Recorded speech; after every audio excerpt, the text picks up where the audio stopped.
Assalamualaikum warahmatullahi wabarakatuh. Selamat pagi, perkenalkan saya Taskia Putri Sriwijaya Jadi sebagai perwakilan dari kelompok 5 dari kelas 12 IPS 2 yang akan memaparkan materi perihal jurnal pembalik. Dan sebelum saya memaparkan materi, saya akan memperkenalkan nama-nama dari kelompok kami. Yang pertama ada saya sendiri, yakni Taskia Putri Sriwijaya Jadi. Yang kedua ada rekan saya Travina Natra Prawira. Dan ada rekan saya Windy Prasiska. Dan yang terakhir rekan saya yakni Zakia Dwi Agustin. Dan sebagai guru pembimbing kami yang terhormat Ibu Rahayu Winarni, SPD MSI. Baik, kita mulai pemaparan materi pada pagi hari ini. Dimulai dari pengertian dan tujuan dari jurnal pembalik. Jurnal pembalik adalah jurnal yang dibuat untuk membalik ayat jurnal penyesuaian yang berkemungkinan menimbulkan akun pada neraca saldo.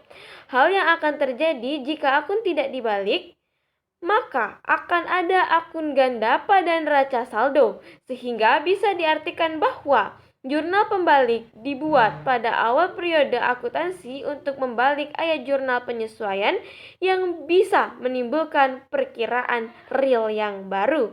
Sementara tujuan dari jurnal pembalik sendiri adalah yang pertama, untuk mempermudah pencatatan transaksi yang ada kaitannya dengan akun-akun dalam ayat jurnal penyesuaian. Hal ini biasanya terjadi pada awal periode perusahaan berlangsung. Lalu yang kedua adalah untuk bisa menghindari kemungkinan terjadinya kesalahan dalam pencatatan 2 kali pada akun periode pada selanjutnya pada akun-akun tertentu. Dan yang ketiga adalah untuk mempermudah pengawasan dalam pembuatan laporan keuangan dan konsistensi pencatatan akun-akun tertentu. Selanjutnya,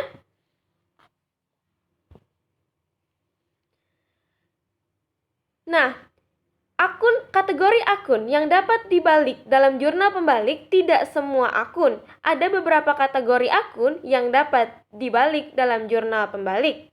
Yakni yang pertama adalah beban yang masih harus dibayar. Beban yang masih harus dibayar adalah beban yang masih harus dikeluarkan atau dibayar oleh perusahaan pada akhir periode akuntansi, sehingga beban tersebut masih akan berlanjut pada periode akuntansi berikutnya. Lalu yang kedua adalah beban yang dibayar di muka jika tercatat sebagai beban. Beban dibayar di muka adalah beban yang sudah dibayar namun belum dimasukkan sebagai beban pada periode tersebut. Sehingga dari jumlah pengeluaran perusahaan yang telah terjadi, sebagian transaksi akan menjadi beban pada periode tersebut. Dan sebagian pengeluarannya akan dibebankan pada periode berikutnya. Beban dibayar di muka biasanya terjadi jika perusahaan membayar biaya transaksi dari pengeluaran perusahaan untuk beberapa periode sekaligus. Lalu selanjutnya, pendapatan yang masih akan diterima. Jika tadi kita membahas perihal beban yang masih harus diterima, yang masih harus dibayarkan maksud saya, maka kita akan membahas perihal pendapatan yang masih akan diterima. Pendapatan yang masih akan diterima adalah pendapatan yang sudah menjadi hak perusahaan, tetapi belum dicatat sebagai pendapatan seperti piutang sewa. Lalu yang terakhir adalah pendapatan diterima di muka. Pendapatan diterima di muka yaitu pendapatan yang sudah diterima tetapi sebenarnya merupakan pendapatan untuk periode yang akan datang.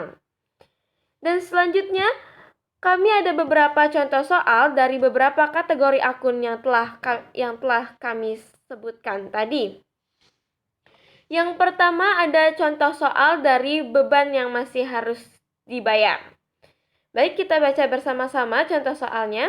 Berikut ini contoh kasus dalam akun beban yang masih harus dibayar. Kamu menyewa sebuah rumah untuk dijadikan kantor sebesar 2.500.000 di sebuah kawasan di Jakarta Selatan.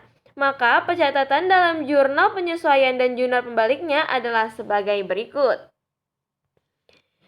Dalam jurnal penyesuaian, Beban sewa terletak di debit sebesar 2.500.000 dan tercatat sebagai utang sewa di kredit sebesar 2.500.000.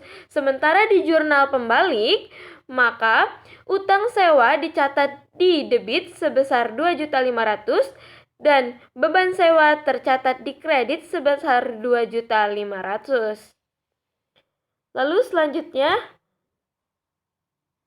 contoh soal dari beban dibayar di muka.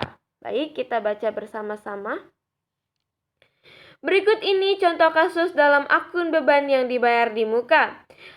Kamu adalah seorang HR dari sebuah perusahaan yang bergerak di bidang pertambangan batu bara.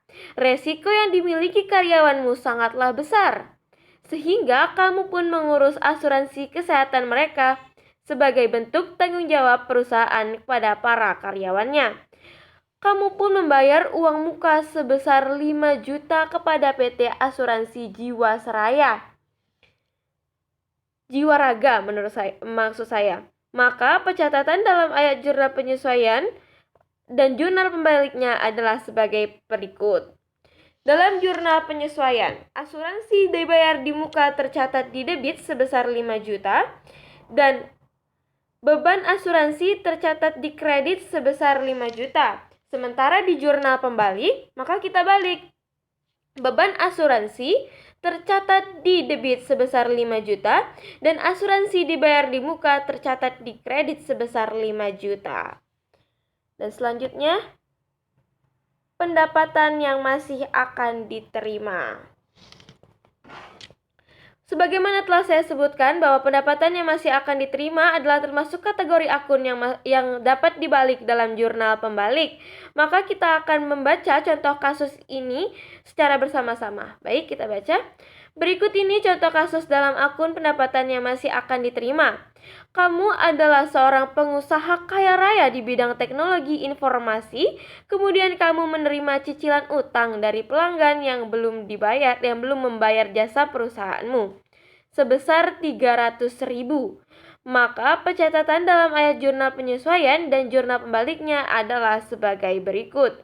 Dalam jurnal penyesuaian, tercatat piutang bunga di debit sebesar 300.000 dan pendapatan bunga tercatat di kredit sebesar 300.000.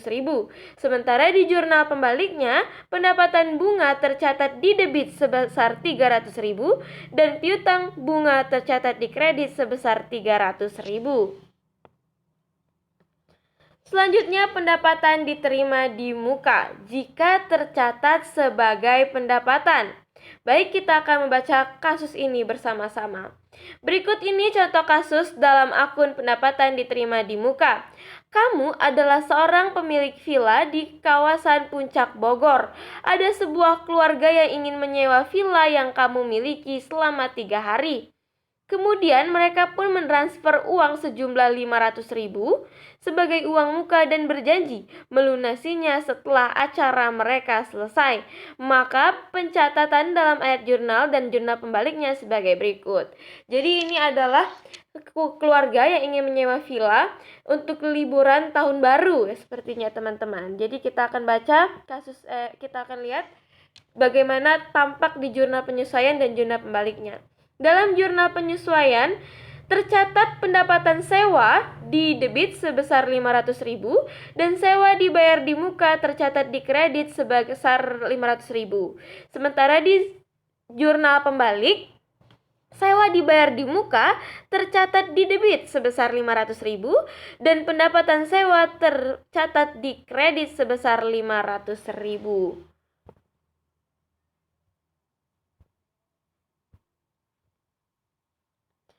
Baik, teman-teman sekalian, terima kasih telah